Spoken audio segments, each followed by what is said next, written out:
Hey, and welcome back to Miss Kitty's Wild West Adventures. Today we're saddling up for a journey through the Sierra Nevadas into the rough and tumble town of Truckee, Nevada.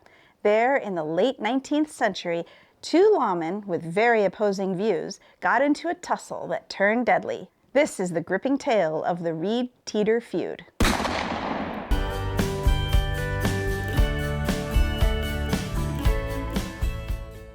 Picture Truckee in the 1890s, a bustling frontier town carved out of the wild landscape, where the line between law and lawlessness was as rugged as the terrain.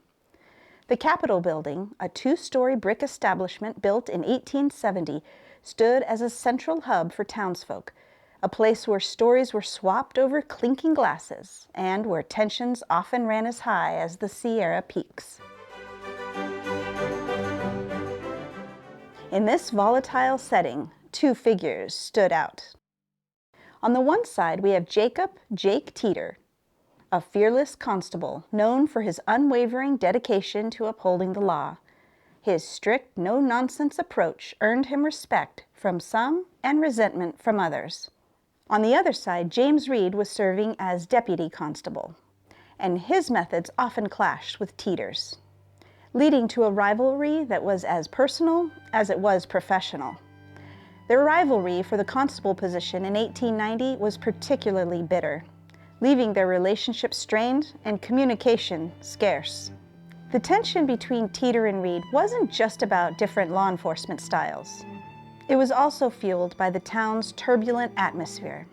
In 1886, Reed was implicated in a violent anti-Chinese incident known as the Trout Creek Outrage, where a Chinese worker named Ah Ling was killed. Reed and others were acquitted due to a lack of evidence. Teeter's disillusionment with the town's lack of respect for law and order further strained his relationship with Reed.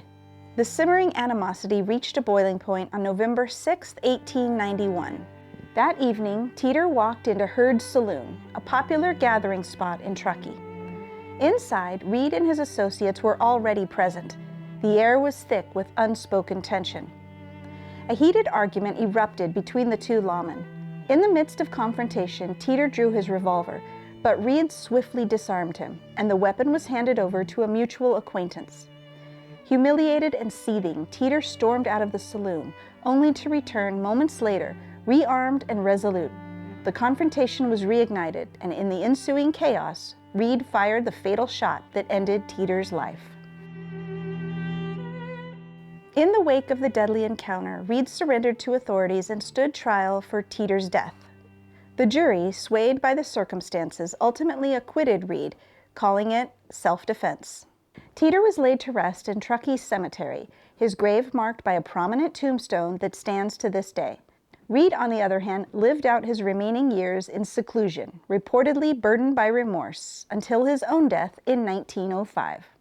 The Reed-Teeter Duel serves as a stark reminder of frontier justice, where personal vendettas can quickly escalate into deadly consequences. It's a tale that encapsulates the complexities and perils of those who chose to uphold the law in the wilds of the western frontier. Are there any other intriguing events or duels of the Wild West you'd like me to capture? Leave a comment down below and suggest some story ideas. We hope you enjoyed this episode of Miss Kitty's Wild West Adventures. If you did, be sure to give this video a thumbs up, hit the subscribe button, and ding the bell for notifications. And in the meantime, I'll catch you on down the trail.